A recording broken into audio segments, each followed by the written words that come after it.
Bismillahirrahmanirrahim. Assalamualaikum warahmatullahi wabarakatuh. Waalaikumsalam warahmatullahi wabarakatuh. Alhamdulillahirabbil alamin. Wa bihi nasta'inu ala umuri dunya waddin. Salatu wassalamu ala asyrafil mursalin. Sayyidina Muhammadin wa ala alihi wa sahbihi ajma'in. Amma ba'du fa inna asdaqal hadits kitabullah ta'ala wa khairal hadi hadi sayyidina Muhammadin sallallahu alaihi wasallam wa syarrul umuri muhdatsatuha wa kullu muhdatsatin bid'atun wa kullu bid'atin dhalalah wa kullu dhalalatin finnar.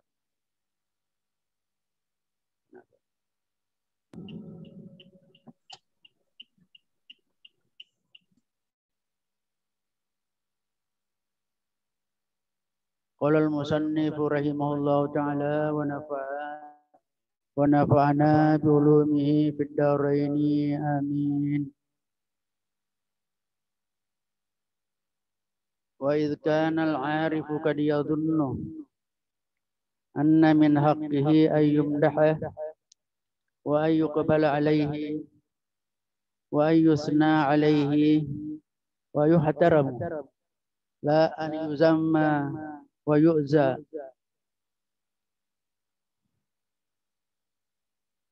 wa idh kana dhalika khata'un فالرسل عليهم الصلاة والسلام أوذوا فإن الشيخ رحمه الله يبين خطأ هذا التصور ويبين الحكمة في أن الله يسلط بعض العباد على العارفين في الذم والأذى إلى آخره.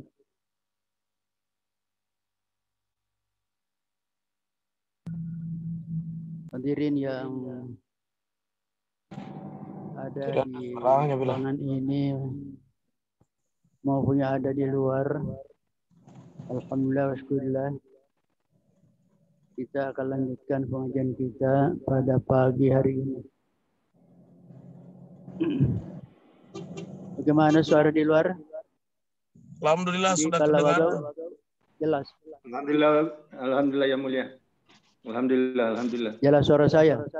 Alhamdulillah. Sudah kedengaran, alhamdulillah. Jadi kita punya pembahasan masih berkaitan dengan mauqiful arifi min iradin nasi anhu, yaitu sikapnya orang-orang yang sudah mencapai tingkatan al-arif ketika orang tidak menyambutnya, ketika orang tidak memuliakannya, ketika orang tidak menghormatinya. Bagaimana sikapnya seorang al-arif billah? Saya kira yang lalu kita sudah ada beberapa penjelasan lanjutan. Wa idh kana al-'arifu qad yadhunnu anna min haqqi ayyumdaha. Ketika seorang al-'arif kadang mengira bahwa ia punya hak untuk dipuji, wa ayyuqbala alaihi, dan untuk disambut, wa yusna alaihi, dan untuk disanjung, wa yuhtaramu, dan dimuliakan, la ayyazuma wa yuza, tidak untuk dicela dan tidak untuk diganggu. Wa kana dzalika khata'un, kalau yang demikian itu dianggap suatu kesalahan, Rasul alaihi salatu wassalam uzu, para Rasul alaihi salatu wassalam mereka diganggu, disakiti. Fa inna syekh rahimahullah yubayyinu khata' hadha at-tasawwur. Maka syekh di sini, Syekh Ibnu Athaillah rahimahullah, menjelaskan kesalahan daripada gambaran ini. Maksudnya begini. Jadi ini berkaitan dengan orang al-arif, orang yang sudah mencapai tingkatan tertinggi dalam perjalanan spiritual. Itu kalau mencapai tingkat al-arif billah.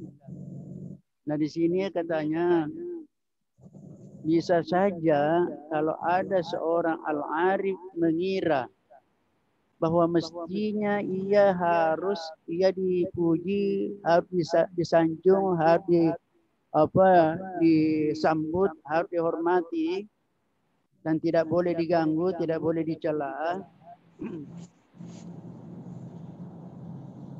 Dan itu adalah gambar yang tidak benar. Gambaran yang tidak betul. Karena Rasul sendiri itu diganggu, bahkan disakiti. Oleh karena itu di sini Syekh Ibnu Athaillah menjelaskan salahnya perkiraan itu. Karena Nabi sendiri diganggu, bahkan disakiti, bahkan mau dibunuh, bahkan ada Nabi dibunuh oleh umatnya. Jadi seorang yang menduduki jabatan semacam itu, apalagi al-arif billah, tidak boleh mengatakan bahwa saya ini mestinya dihormati, harus dimuliakan, tidak boleh diganggu. Itu salah. Salah. Wa yubayyinu al-hikmata fi anna Allah yusallitu badal ibadi alal arifin fi dzam wal adha. Dan Syekh di sini akan menjelaskan hikmahnya bahwa Allah memberikan sebahagian hamba kekuasaan terhadap para al-arifin fi dzami wal adza untuk memberikan celaan dan gangguan. Ini bahkan memang Allah sengaja memberikan peluang kepada sebagian orang agar ia bisa berhadapan dengan orang al-arifin tanpa ia menghormati, bahkan ia mencelanya dan mengganggunya. Jadi Allah sengaja, artinya ujian kepada mereka. Dan itu tidak ada yang demikian itu, selalu mengganggu para ulama, mengganggu para orang-orang yang mencapai tingkatan dekat kepada Allah. Selalu ada saja orang yang tidak senang kepadanya. Bahkan Nabi sendiri, keluarga-keluarganya saja banyak yang mengganggunya, banyak yang tidak percaya kepadanya. Wa yadullan 'arifa idza waqa'ahu dzalika ala ma yanbaghi fi'luh. Lalu Syekh di sini menunjukkan kepada seorang al-arif kalau terjadi yang demikian itu apa yang mestinya dia lakukan. Artinya seorang yang sudah mencapai tingkatan al-arif billah, apa yang mesti dilakukan kalau terjadi gangguan-gangguan, terjadi celaan-celaan kepada mereka.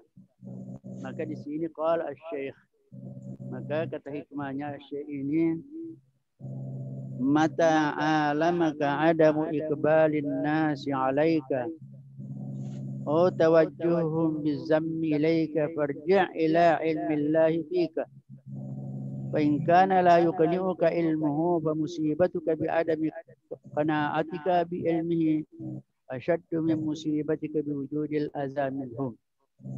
Lalu kita sudah terjemahkan, kapan saja engkau dibikin sakit, dibikin tidak enak karena orang tidak menyambutmu, atau mereka manusia memberikan celaan kepadamu, maka kembalilah kepada Allah, ilmu Allah yang ada padamu.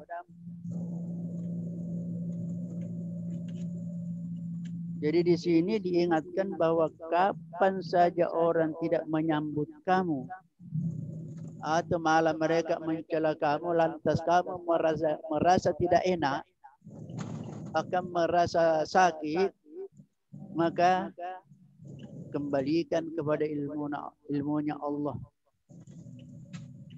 Farji' ila ilmillahi fika. Kembalikan kepada ilmunya Allah yang kamu ketahui, yang ada padamu. Fa in kana la yuqni'uka ilmuhu fa musibatuka bi adami qana'atika bi ilmi ashaddu min musibatika bi wujudil adza minhum. Jika ilmunya Allah tidak menjadikan kamu merasa puas, kamu tidak merasa puas terhadap ilmunya Allah, maka musibah yang menimpa kamu gara-gara tidak puas terhadap ilmunya Allah, maka itu lebih berbahaya dibanding daripada musibah dengan adanya gangguan mereka. Jadi di sini dijelaskan bahwa ada musibah karena engkau mendapatkan gangguan dari orang lain. Itu musibah kan? Kemudian ada musibah karena kamu tidak merasa kuat terhadap ilmunya Allah. Maka musibah ketidakpuasanmu terhadap ilmu Allah jauh lebih berat, lebih berbahaya dibanding dengan musibah karena orang mengganggu kamu. Jadi itu paling apa kalau tidak merasa puas terhadap ilmunya Allah, kalau tidak kembalikan kepada Allah, itu musibah besar. Musibah besar. Dibanding daripada kalau musibah yang berasal dari orang gara-gara dia ganggu kamu. Jadi fal firaru Allah azza wa jalla wal ilaju lil alamil lati tatatarattab wal izai wal irad. Jadi lari menuju Allah, wal ilaju lil alam, itulah sebagai obat, sebagai solusi lil alami, dari derita yang diakibatkan oleh adanya gangguan atau orang meninggalkan kamu. Jadi lari menuju Allah itulah katanya sebagai solusinya, obatnya. Sebagai solusi daripada penderitaan yang kamu alami disebabkan oleh gangguan orang, karena orang tidak menghormati kamu. Lari kepada Allah. Itulah solusinya. Berlindung kepada Allah. Dalam Al-Quran surah Al-Hijr ayat 97 sampai 99 dijelaskan, walaqad na'lamu annaka yadhiqu sadruka bima yaqulun fasabbih bihamdi rabbika wa kum minas sajidin wa'bud rabbaka hatta ya'tiyakal yaqin. Walaqad na'lamu, sungguh kami, kata Allah, kami tahu, annaka, bahwa kamu Muhammad yadhiqu sadruka, dadamu sempit, bima yaquluna, terhadap apa yang mereka katakan kepadamu. Artinya ucapan-ucapannya para orang kafir waktu itu banyak sekali yang menyakitkan sebenarnya, dan Allah mengatakan kami tahu itu, bahwa kamu merasa sempit dadamu dari perlakuan mereka, ucapan mereka. Oleh karena itu fasabbih bihamdi rabbika, bertasbihlah sambil memuji Tuhanmu, wa kum minas sajidin, dan jadilah engkau termasuk orang-orang yang senantiasa sujud. Jadi itu obatnya kalau disakiti oleh orang, maka bertasbihlah disertai dengan tahmid, puji kepada Allah, dan lakukan salat. Wa kum minas sajidin. Wa'bud rabbaka hatta ya'tiyakal yaqin. Sembahlah Tuhanmu sampai datang kepadamu keyakinan. Ini banyak orang salah paham di sini. Katakan wa'bud rabbaka sampai kamu yakin. Jadi kalau kamu yakin berhentilah. Di sini banyak orang salah. Kalau sudah katanya sudah apa, sudah dianggap sudah keyakinannya sudah mantap, maka tidak perlu lagi. Karena ada hatta, tidak. Al-yakin yang masih di sini, al-yakin adalah kematian.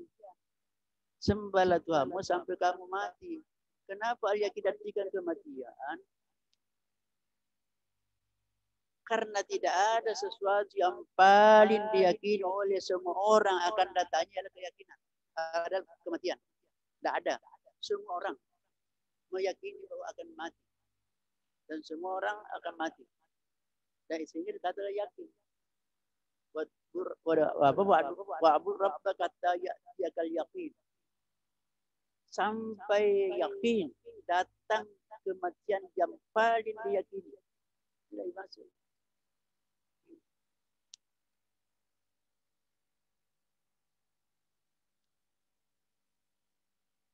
Itu dalam surah Al-Hijr. Kemudian dalam surah Az-Zariyat ayat 50, fafirru ilallah inni lakum minhu nazirun mubin. Fafirru, maka larilah kalian menuju kepada Allah. Inni lakum minhu nazirun mubin, sesungguhnya aku nazirun, pemberi peringatan yang nyata. Nah, fal firaru ilallah adabul arifi abada. Lari menuju Allah itulah adabnya orang-orang al-arif. Orang al-arif itulah adabnya, yaitu selalu berlindung kepada Allah. Wal iqbalu ala Allah bit tasbih was salat wal ibadah wa adabul arif. Iza dayakahu min al-khalqi kalamun aw tasarrufun. Dan menuju kepada Allah dengan melalui tasbih, melalui salat, melalui ibadah. Itulah adabnya orang al-arif jika ia merasa sempit disebabkan oleh perlakuan makhluk, yaitu berupa ucapan atau perbuatan. Idza dayakum khalqi kalamun aw tasarrufun. Jika ia merasa sempit disebabkan oleh ucapan atau perbuatan makhluk. Apa itu? Orang al-arif dia menuju kepada Allah, menghadap kepada Allah dengan tasbih, wassalat, wal ibadah. Melalui tasbih, salat, ibadah. Salat di sini bisa diartikan salawat. Salat juga. Wa adabul arif idza dayaku min khalqi kalamun aw tasarrufun. Jadi kalamun atau tasarruf di sini dalam bahasa Arab fa'il dari dayaqah. Jadi fa'ilnya ialah kalam atau tasarruf. Maf'ulnya yaitu dayaqahu. Wal firaru ila ilmillahi bil insani matlabun. Lari menuju ilmunya Allah pada manusia itulah matlabun. Itulah yang diminta kepada manusia untuk lari berpegang kepada ilmu Allah. Matlabun adalah tuntutan. Wadzalika yaj'aluhu yatubu kana zaliman. Oleh karena itu ia menjadikan manusia itu yatubu. Dia bertobat in kana zaliman jika ia berbuat aniaya. Jadi itu bentuk lari kepada Allah jika seorang berbuat aniaya, dia bertobat.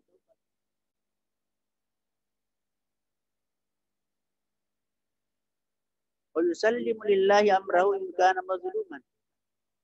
Dan dia menyerahkan kepada Allah urusannya kalau ia teraniaya. Jadi ada zaliman, ada mazlum. Zaliman kalau dia melakukan kesalahan, berbuat aniaya, berbuat zalim, maka ia bertobat. Tapi kalau ia dianiaya, serahkan urusannya kepada Allah.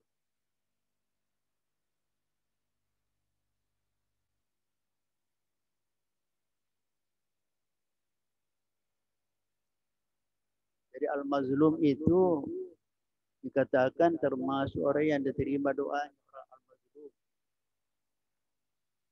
Orang yang teraniaya, makanya itu dengan berdoa kepada Allah dia mengembalikan segala urusannya kepada Allah.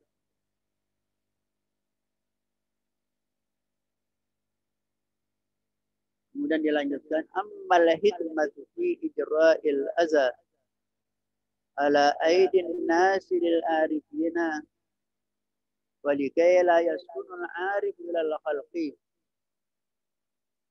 Adapun hikmahnya berlakunya gangguan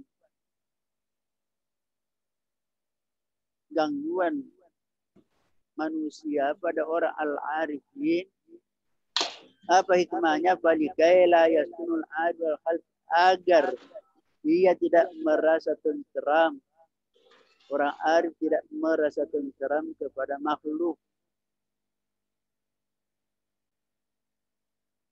Karena kalau tidak ada gangguan-gangguan itu, maka orang arif akan terpengaruh, akan senang, akan tenang, tenteram bersama dengan mereka. Pada Allah tidak mau demikian.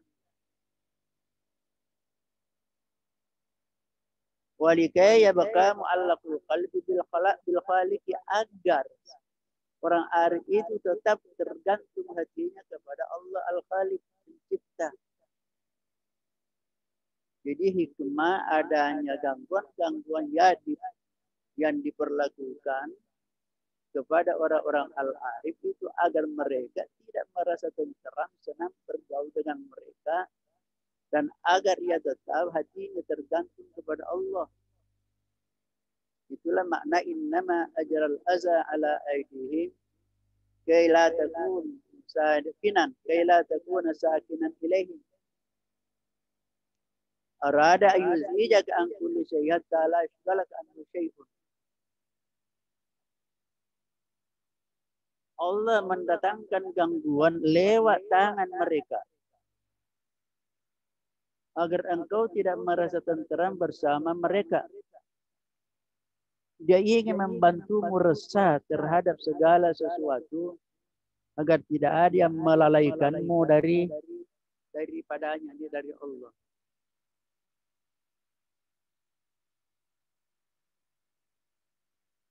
Jadi tujuannya Allah supaya kamu tidak terganggu dari ibadah kepada Allah.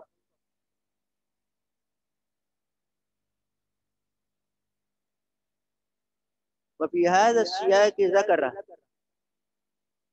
anna min hikmatillahi azza wa jalla kay yabqa ibadahu mutawajjihin ilaihi wujudun nafs wa syaitan. Dalam konteks ini zakara ia menyebutkan, yakni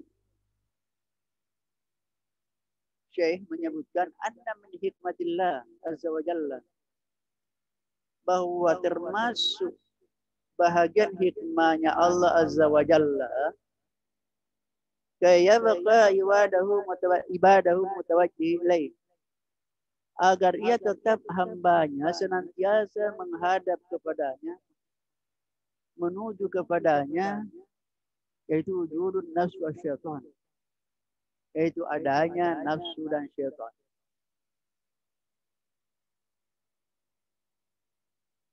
Jadi agar hamba Allah senantiasa menuju menghadap kepadanya, maka Allah mewujudkan dua musuh. Dua musuh ialah nafsu dan syaitan. Nafsu dan syaitan. Bagaimana modelnya? Apa syaitan wala yani anil waswasah. Syaitan itu tidak pernah bosan, tidak pernah lemah. Yani artinya kalla a'ya da'ufah.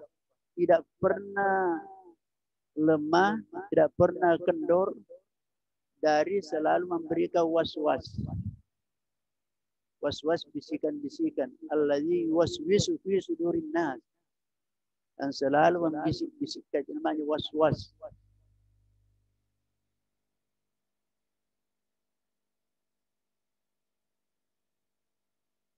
Nah, kalau ada was-was, orang susah yakin.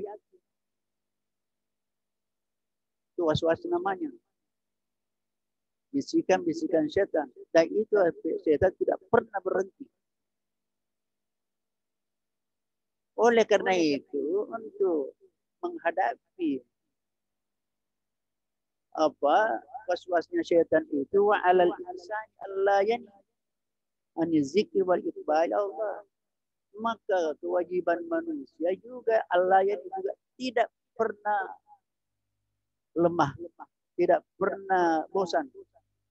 Ani zikri, berzikir, wal iqbal Allah, dan menuju kepada Allah, menghadap kepada Allah. Jadi karena syaitan tidak pernah berhenti, maka manusia juga jangan berhenti berzikir. Tidak pernah berhenti menuju kepada Allah, menghadap kepada Allah.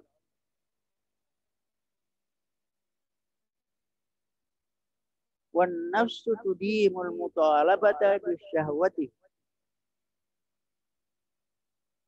wa da'buha al-ghaflah.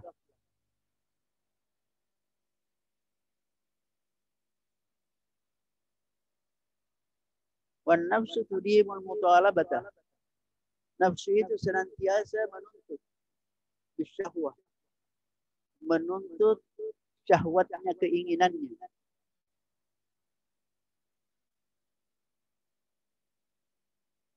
Wada'baha al-ghaflah, dan kebiasaannya yaitu al-ghaflah, lalai. Jadi itu yang dia nafsu selalu terus menerus mau melakukan apa yang diinginkan, dan selalu berusaha untuk orang selalu al-ghaflah, yaitu lalai.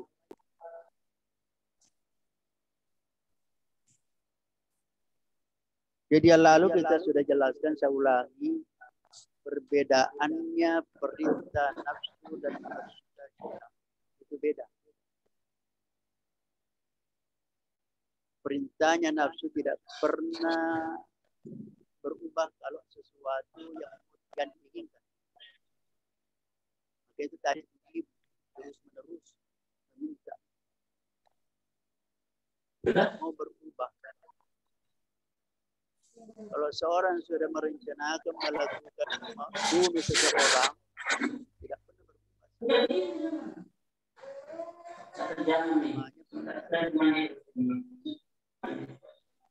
Kalau perintah syaitan masih bisa bergerak. Kalau seandainya berniat untuk membunuh orang, tapi dia mampu melawan syaitan. Kalau tidak bisa kamu kasih mati, dia bunuh, dia kasih setengah mati saja. Kalau tidak bisa kasih setengah mati, pokoknya yang penting kamu lukai saja. Tapi kalau mampu dilawan itu, kalau tidak bisa lukai, yang penting dia tidak mendapatkan keuntungan, dia rugi. Bikin malu saja. Jadi itu saja ukurannya. Kalau tadi kita merencanakan ini kemudian turun, yang penting mereka orang itu tidak untung, rugi dia, itu berarti setan di situ. Di setan masih bisa kita negosiasi. Kalau nafsu tidak. Apa pun yang pertama dikatakan, berarti makanya itu nafsu lebih besar pengaruhnya. Kan dalam Al-Quran dikatakan inna kaidah syaitan kana dhaif. Itu apa? Kaidah syaitan, usaha-usaha tipu daya syaitan itu kana dhaif. Itu adalah lemah. Bagaimana lemahnya? Ta'awuz saja, kita berta'awuz lari setan. Makanya Kita apa masuk ta'ifu min asyaitani tazakkaru fa idahum mubsirun dalam Al-Quran. Jadi dengan ta'awuz saja itu setannya sudah lari. Bahkan kalau azan itu setan sudah lari kalau orang azan. Nanti kembali kalau sudah azan lagi.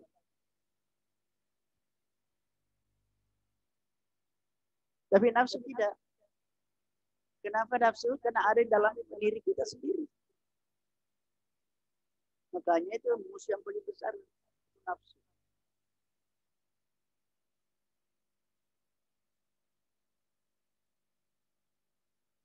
Karena dikatakan Nabi menghadapi perang besar.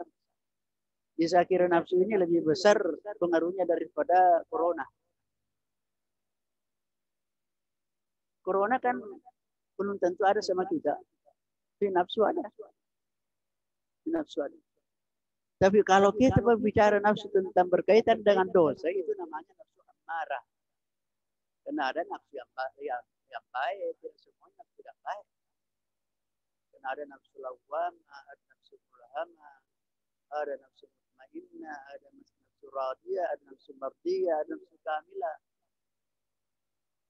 Iya, jadi kalau kita bicara nafsu, bahkan kalau berhadapan dibicarakan dengan nafsu dan hati, berarti yang dimaksud itu nafsu amarah. Nafsu yang mengendalikan seseorang. Itu namanya nafsul amarah. Ini yang musuh besar.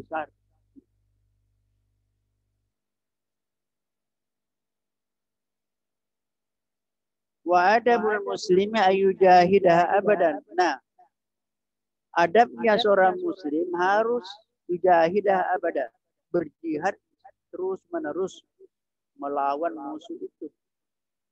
Nafsu melawan ayyujahidah abada. Abada senantiasa berjihad melawannya.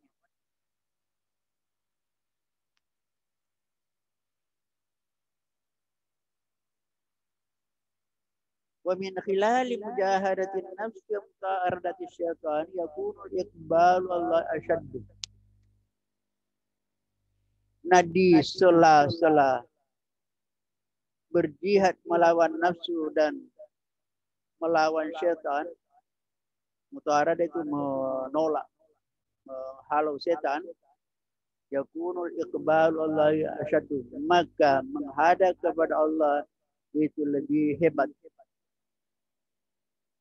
Artinya kalau keduanya ini mampu berjihad melawan nafsu dan syaitan, berarti orang itu lebih hebat menuju menghadap kepada Allah. Lebih sempurna.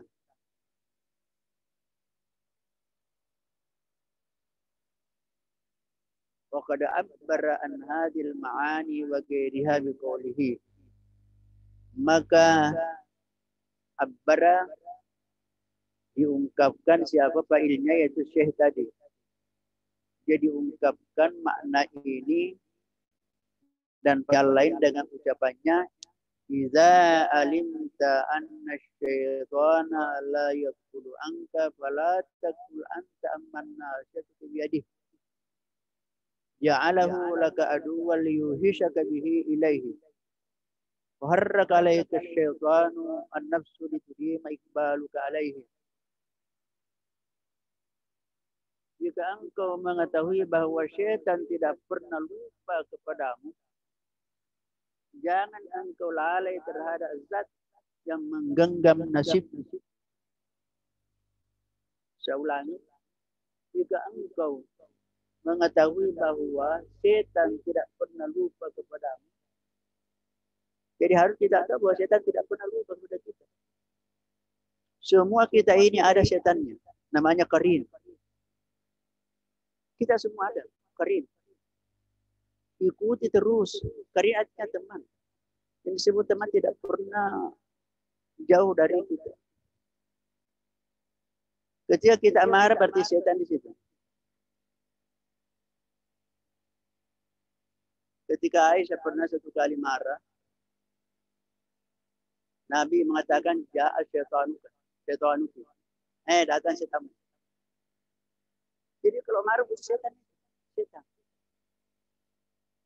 Sehingga Aisyah balik bertanya, ya Rasulullah juga kamu punya setan? Karena semua setan, jadi semua orang berlahir bersama itu. Iblis sudah mengirim juga. Lahir juga setannya untuk mengikuti terus. Kecuali 2 orang yang tidak disentuh setan. Nabi Isa dan Maryam. Karena doanya itu juga zuriyat hamil syaitan. Itu habis aku berdoa berdoa kepadamu. Zuriyat Adam keturunannya dengan syaitan. Semua kita yang lahir di kampung. Jadi Aisyah mengatakan juga ya Rasulullah punya setan. Saya juga punya setan. Tetapi aslam dia tunggu sudah Islam. Sudah tunggu setan saya. Jadi semua itu ada kita qarin namanya qarin. Tapi juga kita punya hafadzah, malaikat penjaga kita yang menjaga. Nah, sekarang yang mana yang kuat, ya itulah. Kalau setannya kuat, lari hafadzahnya. Nah, itulah ketika kita melakukan suatu itu melakukan suatu maksiat, itu ada perang di dalam hati. Jadi antara 2 ini, yang mana kira-kira ini yang mana? Baku tarik menarik, qarin dengan baku tarik menarik. Jadi setan katanya sih tidak pernah lupa. Maka jangan engkau lalai terhadap zat yang jika engkau mengetahui bahwa setan tidak pernah lupa padamu, jangan engkau lalai terhadap zat yang menggenggam nasibnya ini Allah. Itu hanya itu lawannya saja. Lawan. Jadi kalau diibaratkan ada anjing galak, kalau setan itu anjing galak. Lalu kita namanya bertamu, ada anjingnya galak, selalu diteriaki, menyala terus itu anjingnya. Lapor kepada yang punya rumah. Begitu punya rumah, sudah berhenti. Jadi sama dengan setan itu lapor kepada Allah. Ya lapor kepada Allah karena Allah yang menciptakan setan itu. Dan setan itu ada manfaatnya. Dia ada manfaatnya. Anjing ada manfaatnya kan?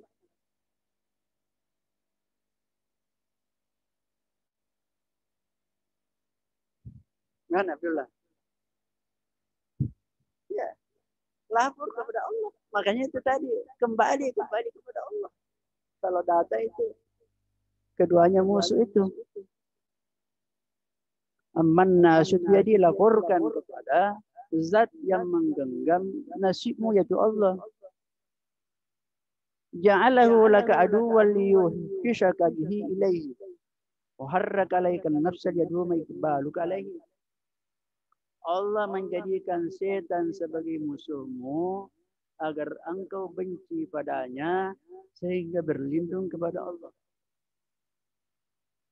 Musuh itu kan dibenci, tidak ada orang yang senang musuh. Jadi Allah sengaja jadikan setan sebagai musuh agar kamu benci. Sehingga berlindung kepada Allah.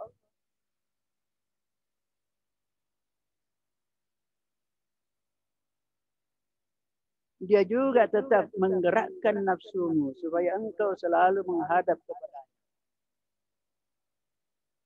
Jadi ini nafsu selalu digerakkan oleh Allah untuk melakukan sesuatu yang melanggar. Apa tujuannya Allah? Supaya kamu senantiasa menghadap kepada Allah.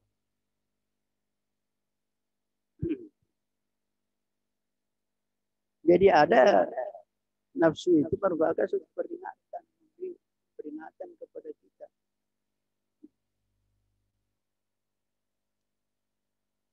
Jadi haraka digerakkan, Allah menggerakkan sendiri itu nafsu.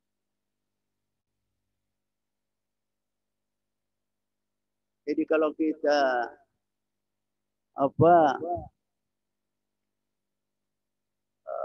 ada mobil, kalau mau habis bensin, kedip-kedip itu jadi bergerak itu alat itu supaya kita isi cepat bensin. Nah, kalau tidak bahaya itu.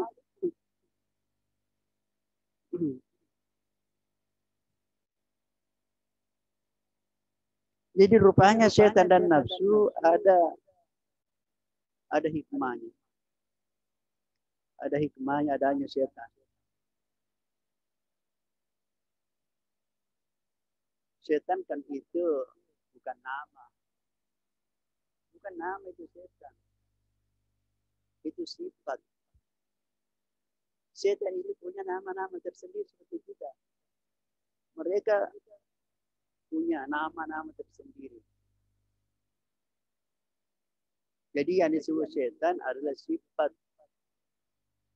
Apa sifatnya setan?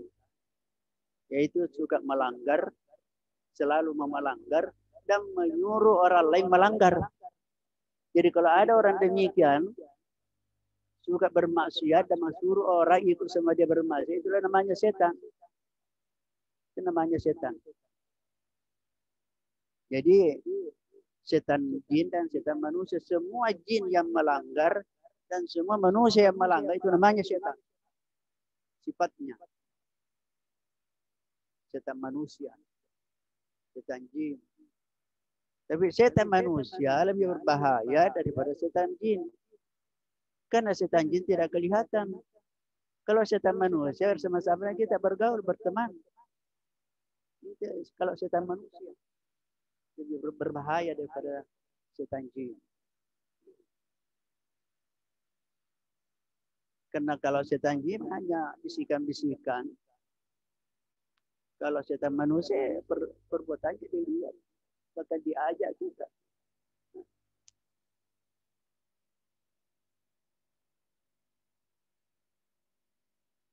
وهكذا عرفنا الشيخ أن خطر ما يواجه الإنسان ويؤذيه إذا عرف الحكمة منه وقام بحق الله فيه فإنه يجعله في المقام الأرقى. Demikianlah Syekh memberitahukan kepada kita bahwa yang paling berbahaya dihadapi oleh orang wa yu'zihi dan yang mengganggunya idza arafa al-hikmata minhu, apabila dia tahu hikmahnya itu wa qama bihaqqillah fi, lalu ia tetap melakukan haknya Allah padanya, fa innahu yaj'alu fil maqamil arqa, maka Allah itu menjadikannya orang itu berada pada maqam tertinggi. Jadi kalau seorang arif di sini dikatakan tahu hikmahnya kenapa ada itu, ada gangguan, ada musuh, lalu dia tetap melakukan tugasnya, tugasnya kepada Allah, maka dia dikatakan berada pada maqam al-arfa, pada kelas yang tertinggi, pada maqam yang tertinggi, mampu menghadapi semua itu dengan tetap melakukan tugasnya sebagai hamba. Jadi faizanul khalqi wa iraduhum wasyaitan wan nafsu. Jadi gangguannya makhluk dan berpalingnya mereka dan syaitan, demikian pula nafsu. Jadi ada di sini 4 dikatakan gangguan orang. Yang kedua tidak disambut oleh orang. Ketiga syaitan. Keempat nafsu. Kullu zalika awamir fi husni iqbali ala Allah.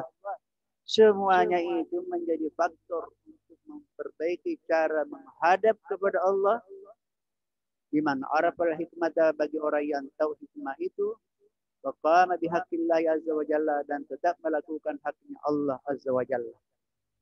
Jadi semuanya itu faktor yang bisa menjadikan seseorang lebih baik cara menghadapnya kepada Allah.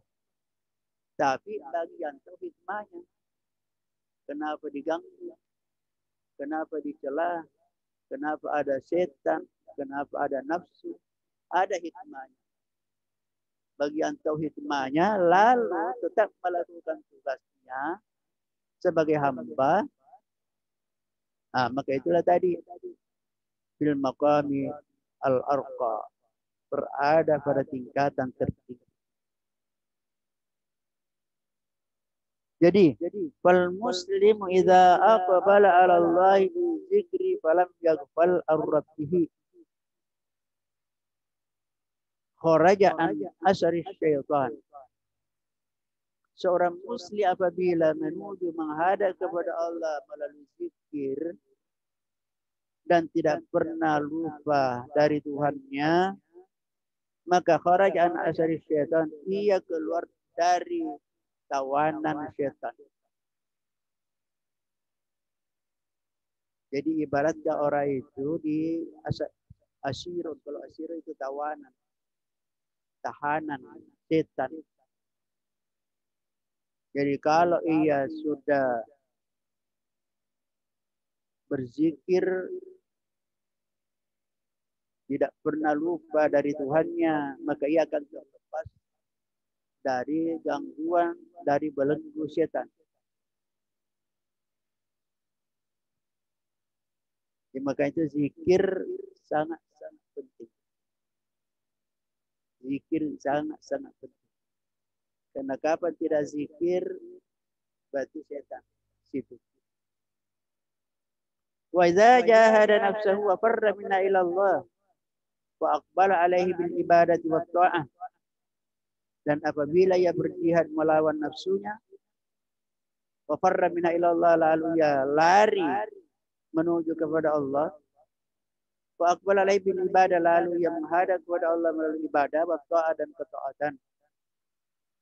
Wa idza farra ila ilmillahi indal izai wal iradi, dan kalau ia lari kepada ilmu Allah ketika mendapatkan gangguan dan tidak disambutnya oleh orang, fa innahu yakunu qad qama haqqillah azza wa jalla, maka ia sudah melaksanakan haknya Allah azza wa jalla. Wa kana syarru fi haqqi khaira, maka kejahatan yang mengenai dirinya menjadi kebaikan. Yang jahat karena disakiti, itu kan tidak baik. Tapi karena dia tahu hikmahnya dan dia menuju kepada Allah dan beribadah, itu tidak baik. Itu khairan lahu. Wa idza qabala idza al-khalq bil iltifati wal wuquf indahu warraddi alaihi wa qabala waswasal syaitan bil istijabah wa qabala hawajisun nafsi bil istijabah laha faka zalalan kabira karyasidal kufri illam tatadaraku inayatullah azza wa jalla. Tapi kalau ia menghadapi gangguan orang dengan memperhatikannya dan bersikap kepadanya dan membalasnya, maka dan waqabala wasal istijabah, dan juga menyambut waswasnya syaitan, juga menyambut bisikan-bisikan nafsu, maka faqad zalla zalalan kabira, maka ia tergelincir dengan besar, bersalah dengan kesalahan yang besar.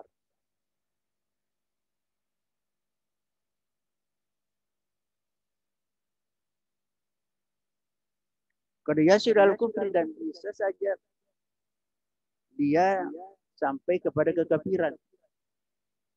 Illam tatadarak inayatullah, kalau tidak disusul oleh inayah bantuan Allah azza wa jalla.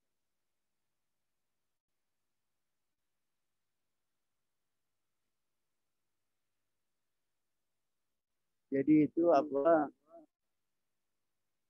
Gangguan-gangguan itu katanya kalau dibalas tidak dengan kesabaran, bahkan menanggapi dia sesuatu yang tidak baik, lalu was-wasnya syaitan juga dibalas, disambut, bisikan-bisikan nafsu juga disambut, maka dia melakukan kesalahan yang besar dan bisa mengantarkan kepada kekafiran. Kalau tidak mendapatkan bantuan inayah dari Allah. Kemudian dikatakan, ya ayyuhal arif, panggil orang arif. Jadi kalau ada kita di sini orang arif, kita masuk.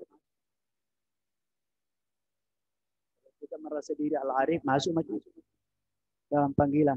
Ya ayyuhal arif, wahai orang yang arif, ibahas anil ilmin nabi, carilah ilmu yang bermanfaat. Wa firra ila ilmillahi bika, larilah menuju kepada ilmu Allah. Idza lahammat alaikal umur, jika kamu dibikin susah berbagai macam urusan. Wa iyyaka an taghfala anillah, hati-hati lupa dari Allah. Walazimi zikra wal iqbal Allah fi kulli hal, maka lazimilah zikir dan menghadap menuju Allah fi kulli halin, dalam segala hal. Wa idza ijtama'a kadzalika fa anta. Jika sudah terkumpul padamu yang demikian itu, ilmu bermanfaat, menyerahkan ilmu kepada Allah, berzikir, senantiasa menuju kepada Allah dalam segala hal. Kalau Yesus sudah ada padamu, katanya Pak anta. Kamu itulah engkau. Itulah engkau, artinya orang yang benar. Pak anta. Itulah engkau, orang yang benar. Anta.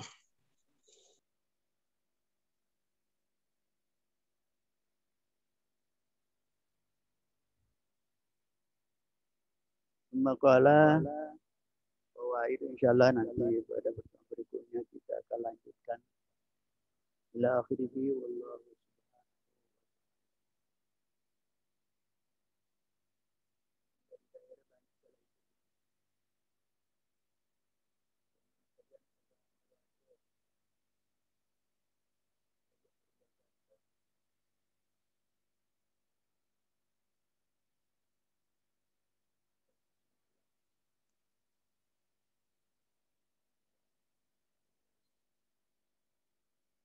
beberapa orang.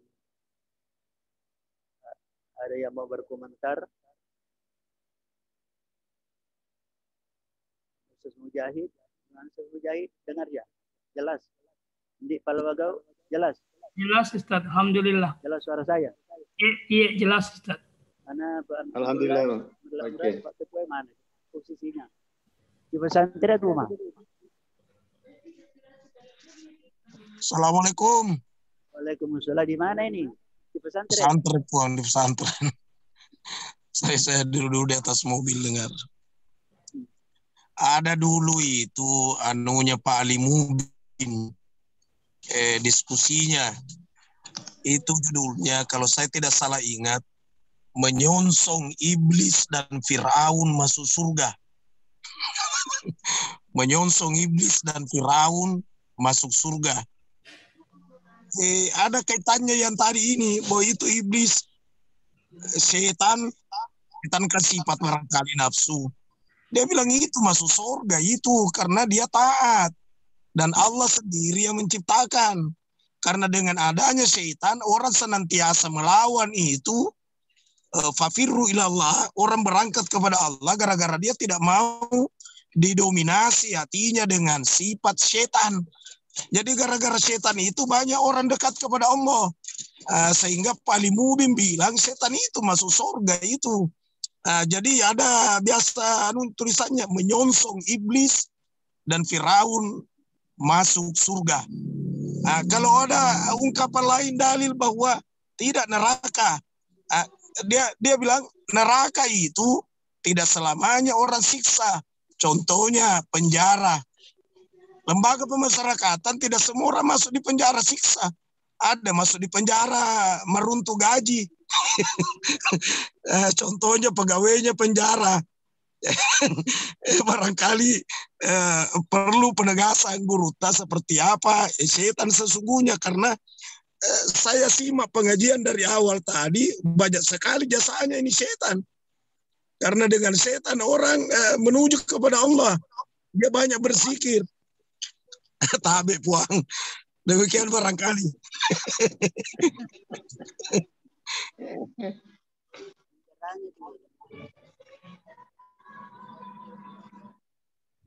Tidak, penjaranya dunia tidak sama dengan penjaranya akhirat. Penjaranya dunia bahkan ada orang malah masuk di penjara seperti di hotel. Jadi apa itu setan? Kalau saya merasa begini, ada di dunia ini ada pencuri. Ada pencuri, gara-gara adanya pencuri kita kunci baik pintu rumah kita. Jadi gara-gara, tapi bukan berarti pencurinya itu baik sebentar di surga. Hanya gara-gara dia kita berhati-hati kunci baik rumah. Nah, itu begitu contohnya setan itu. Bukan berarti karena dia ada hikmahnya menyebabkan orang taat kepada Allah, lantas dia masuk surga. Itu tidak demikian. Bagaimana? Dengan Ustaz Mujahid. Ya, Ustaz. Saya mau respon ini. Jadi pendapat yang seperti itu menurut saya karena dia tidak libatkan Tuhan dalam setiap dia berpendapat. Jadi tadi seperti kata Ustadz Amirullah bahwa gara-gara setan dia masuk surga, gara-gara setan orang berbuat baik. Ini perkataan yang tidak bertauhid.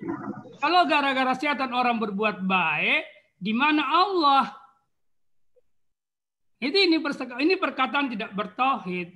Jadi perkataan yang bertauhid itu tidak ada yang kita lakukan dalam kemandirian kita.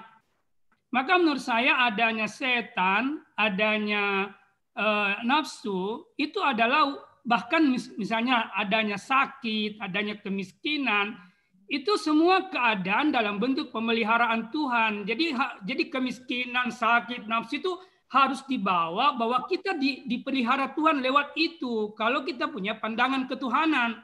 Tapi kalau kita tidak punya pandangan ketuhanan, maka sakit itu dibenci, miskin itu menjadi dibenci, susah itu menjadi dibenci. Tapi kalau kita memiliki pandangan ketuhanan, maka sisi ketuhanan yang kita lihat pada setiap sesuatu. Persoalannya adalah kita seringkali melihat pecahan dari sesuatu itu, tapi kita lupa sumbernya. Saya kasih contoh misalnya kayu. Di rumah kita ada lemari kayu, ada kursi kayu, ada meja kayu. Semua terbuat dari kayu. Tapi yang kita selalu rasakan dalam pikiran kita, mejanya, kursinya, lemarinya, ranjangnya, kita lupa kayunya. Karena kita fokus pada bentuk yang majemuk. Kita tidak fokus pada al-jam'u yang jadi kita fokus pada yang banyak, kita tidak fokus pada sumber yang satu. Saya biasa minta petunjuknya Guru. Saya sering misalnya dapat bisikan-bisikan itu, lalu saya jawab sama bisikan itu, kamu saja makhluknya Tuhan. Mestinya kamu jadi instrumen ketuhanan saya, bukan untuk diikuti. Misalnya ada bisikan-bisikan buruk yang masuk di pikiran saya, maka jawabannya menurut saya seperti itu. Suatu waktu saya ada kehilangan sesuatu yang sebenarnya remeh. Waktu itu saya kehilangan ayam, lalu saya cari, lalu saya berkata, hati kecil saya berkata, Tuhan ayamku. Tiba-tiba muncul bisikan, begitu saja minta tolong sama Tuhan. Lalu saya mengatakan, ya saya harus belajar minta tolong yang paling kecil, apalagi yang paling besar.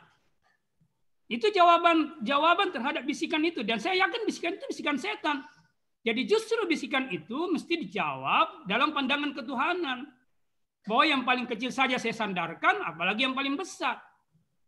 Itu jadi kesimpulan saya sebenarnya dari apa yang Guru tak jelaskan tadi, bahwa semua yang terjadi pada kita, apa itu menurut nafsu baik dan menurut nafsu tidak baik, misalnya harus diikuti, atau menurut kalbu itu tidak baik, itu sebenarnya pemeliharaan Tuhan. Tidak ada yang terlepas dari pemeliharaan Tuhan. Nah, ini yang menurut saya harus selalu kita latih dalam diri kita, bahwa itu menganggap sebagai satu bentuk pemeliharaan Tuhan. Terima kasih Ustadz. Assalamualaikum warahmatullahi wabarakatuh.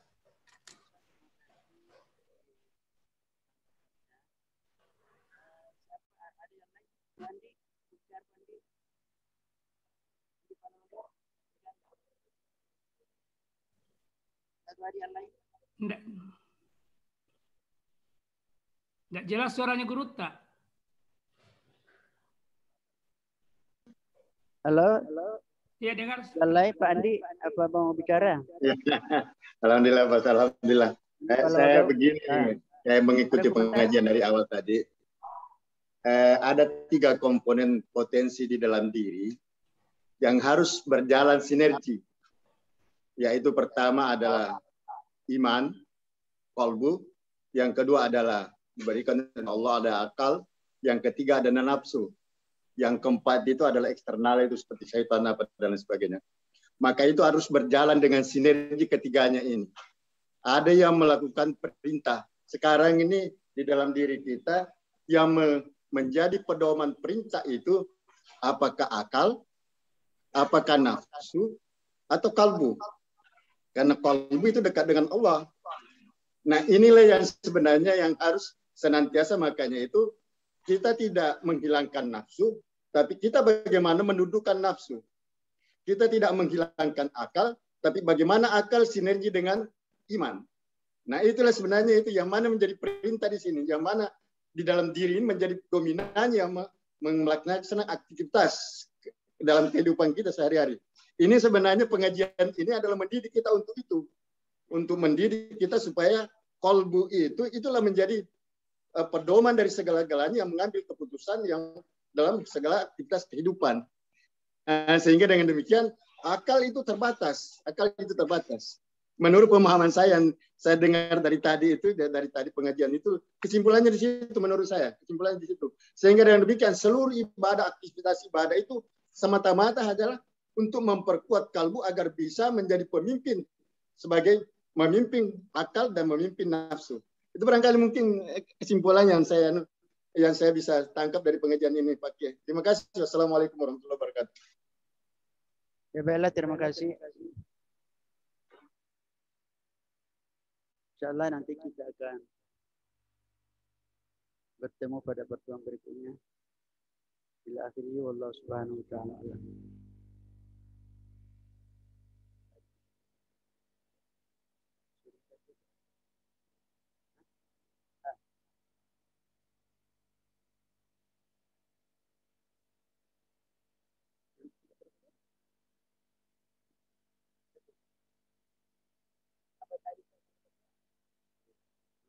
Ayo, mari kita menutup pertemuan kita ini bersama-sama berdoa. A'udzubillahi minasyaitonir rajim. Bismillahirrahmanirrahim. Alhamdulillahil alamin wassalatu wassalamu ala asyrafil mursalin sayyidina Muhammadin wa ala alihi wasallam. Rabbana zalamna anfusana wa illam taghfir lana wa tarhamna lanakunanna minal khasirin. Rabbana la tuzigh qulubana ba'da idh hadaytana wa hab lana min ladunka rahmah innaka antal wahhab. ربنا هب لنا صبرا وثبت أقدامنا وانصرنا على القوم الكافرين. اللهم اسألنا السوء شئت كيف شئت إنك لا تشاء قدير. اللهم أرنا الحق حقا واتباعه والباطل باطلا واجتنابه. اللهم أعنا على ذكرك وشكرك وحسن عبادتك. حسبنا الله ونعم الوكيل، نعم المولى ونعم النصير، ولا حول ولا قوة إلا بالله العلي العظيم. اللهم نور قلوبنا بنور هدايتك كما نورت الأرض بنور شمسك أبدا برحمتك يا أرحم الراحمين. اللهم افتح لنا فتوح العارفين. اللهم افتح لنا فتوح العارفين. اللهم افتح لنا فتوح العارفين. اللهم إنا نسألك خير هذا اليوم فتحا ونصره ونوره وبركته وهداه، ونعوذ بك من شره وشر ما فيه وشر ما قبله وشر ما بعده. ربنا هب لنا من أزواجنا وذرياتنا قرة أعين واجعلنا للمتقين إماما ربنا آتنا في الدنيا حسنة وفي الآخرة حسنة وقنا عذاب النار صلى الله على سيدنا محمد النبي الأمي وعلى آله وصحبه وسلم سبحان ربك رب العزة عما يصفون وسلام على المرسلين والحمد لله رب العالمين. الفاتحة.